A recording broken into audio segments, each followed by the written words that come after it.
जय माता दी मित्रों।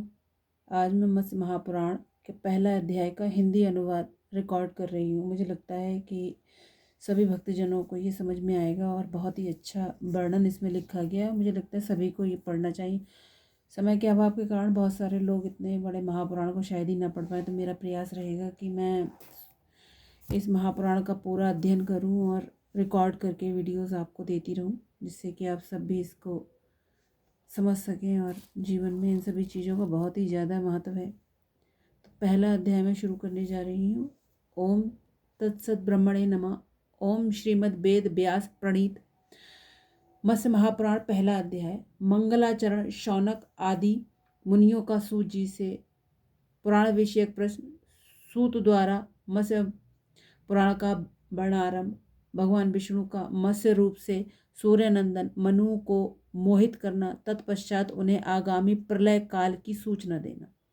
प्रचंड वेग से प्रवृत्त हुए तांडव नृत्य के आवेग में जिनके द्वारा दिग्गज गण दूर फेंक दिए जाते हैं, उन भगवान शंकर के चरण कमल हम सभी के विघ्नों का विनाश करें। मत्स्य अवतार के समय पाताल लोक से ऊपर को उछलते हुए जिन भगवान विष्णु की पूंछ के आघात से समुद्र ऊपर को उछल पड़ते हैं तथा ब्रह्मांड खंडों के संपर्क से उत्पन्न हुई अस्त व्यस्तता के कारण संपूर्ण पृथ्वी मंडल को व्याप्त करके पुनः नीचे गिराते हैं, उन भगवान के मुख से उच्चारित हुई श्रुतियों की ध्वनि आप लोगों के अमंगल का विनाश करे। नारायण नरश्रेष्ठ नर तथा सरस्वती देवी को नमस्कार कर तत्पश्चात जय महाभारत पुराण आदि का पाठ करना चाहिए।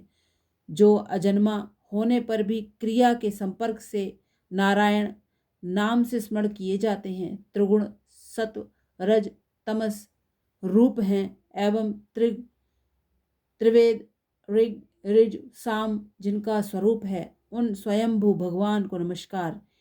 एक बार दीर्घकालिक यज्ञ की समाप्ति के अवसर पर नैमिषारण्य निवासी शौनक आदि मुनियों ने एकाग्र चित्त से बैठे हुए सूत जी का बारंबार अभिनंदन करके उनसे पुराण संबंधिनी धार्मिक एवं सुंदर कथाओं के प्रसंग में इस दीर्घ संहिता अर्थात मत्स्य पुराण के विषय में इस प्रकार की जिज्ञासा प्रकट की। निष्पाप सूत जी, आपने हम लोगों के प्रति जिन पुराणों का वर्णन किया है, उन्हीं अमृत तुल्य पुराणों को पुनः श्रवण करने की हम लोगों की अभिलाषा है।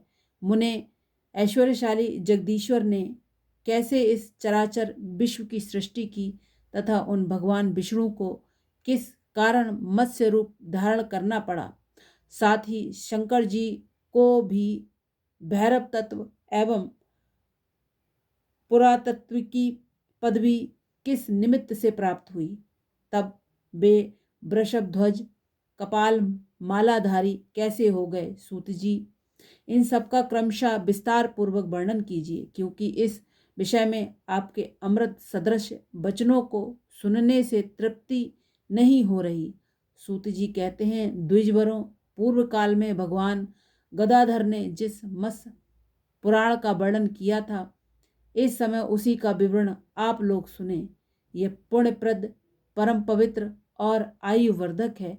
प्राचीन काल में सूर्यपुत्र महाराज वैवस्वत मुनि ने जो क्षमाशील संपूर्ण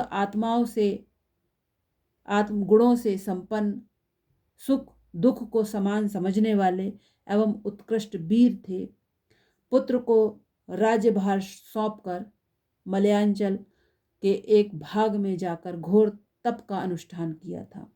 वहां उन्हें उत्तम योग की प्राप्ति हुई।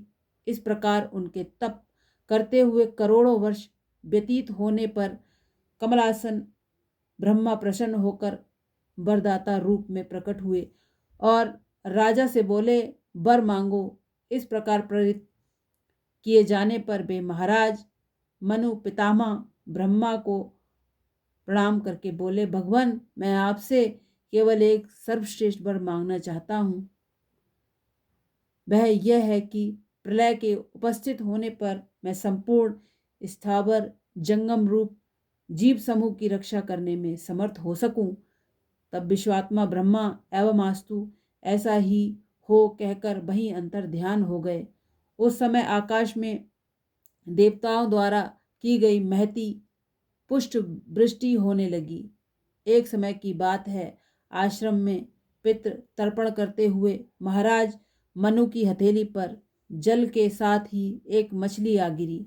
उस मछली के रूप को देखकर वे नरेश दयार्द हो गए तथा उसे उस कमंडल में डालकर उसकी रक्षा का प्रयत्न करने लगे। एक ही दिन रात में वह वहाँ मत्स्य रूप से 16 अंगुल बड़ा हो गया और रक्षा कीजिए यूँ कहने लगा। तब राजा ने उस जलचर जीव को मिट्टी के एक बड़े घड़े में डाल दिया। वहाँ भी वह एक ही रात में 3 हाथ बड़ा हो गया। पुनः उस मत्स्य ने सूर्यपुत्र मनु से अवर्त वाणी में कहा, राजन, मैं आपकी शरण में हूँ, मेरी रक्षा कीजिए। तदंतर उन सूर्यनंदन वैवस्व मुनि ने उस मत्स्य को कुएं में रख दिया, परंतु जब वह मत्स्य उस कुएं में भी ना अट सका तब राजा ने उसे सरोवर में डाल दिया। वहाँ वह पुनः 1 योजन बड़े आकार का हो गया और दीन होकर कहने लगा, नृपश्रेष्ठ, मेरी रक्षा कीजिए। तत्पश्चात मनु ने उसे गंगा में छोड़ दिया। जब उसने वहाँ और भी विशाल रूप धारण कर लिया तब भूपाल ने उसे समुद्र में डाल दिया। जब उस मत्स्य ने संपूर्ण समुद्र को आच्छादित कर लिया तब मनु ने भयभीत होकर उससे पूछा, आप कोई असुरराज तो नहीं हैं? आप अथवा वसुदेव भगवान हैं, अन्यथा दूसरा कोई ऐसा कैसे हो सकता है? भला इस प्रकार कई करोड़ योजनों के समान विस्तार वाला शरीर किसका हो सकता है? केशव, मुझे ज्ञात हो गया है कि आप मत्स्य का रूप धारण करके मुझे खिन्न कर रहे हैं। ऋषिकेश, आप जगदीश्वर एवं जगत के निवास स्थान हैं, आपको नमस्कार है। तब मत्स्यधारी वे भगवान जनार्दन यूँ कहे जाने पर बोले, निष्पाप, ठीक है, तुमने मुझे भली भांति पहचान लिया है। भूपाल, थोड़े ही समय में पर्वत, वन और कानून सहित यह पृथ्वी जल में निमग्न हो जाएगी। इस कारण पृथ्वी पते संपूर्ण जीव समूह की रक्षा करने के लिए समस्त देवगणों द्वारा इस नौका का निर्माण किया गया है। सुब्रत, जितने स्वेदज, अंडज, उद्भिज जीव हैं तथा जितने जरायु जीव हैं, उन सभी अनाथों को इस नौका में चढ़ाकर तुम उन सबकी रक्षा करना। राजन, जब युगांत की वायु से आहत होकर यह नौका डगमगाने लगेगी, उस समय राजेंद्र, तुम उसे मेरे इस सींग में बांध देना। तदंतर पृथ्वीपति, प्रलय की समाप्ति में तुम जगत के समस्त स्थावर जंगम प्राणियों के प्रजापति होगे। इस प्रकार कृतयुग के प्रारंभ में सर्वज्ञ एवं धर्मशाली नरेश के रूप में तुम मनवंतर के भी अधिपति होगे। उस समय देवगण तुम्हारी पूजा करेंगे। इस प्रकार मत्स्य महापुराण के आदि सर्ग में मनु विष्णु संवाद में प्रथम अध्याय संपूर्ण हुआ। मुझे लगता है मेरा ये प्रयास आप सभी को बहुत पसंद आएगा।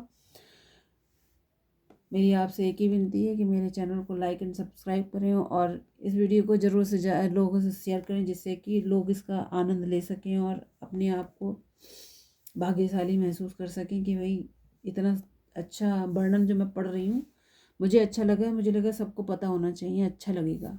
धन्यवाद।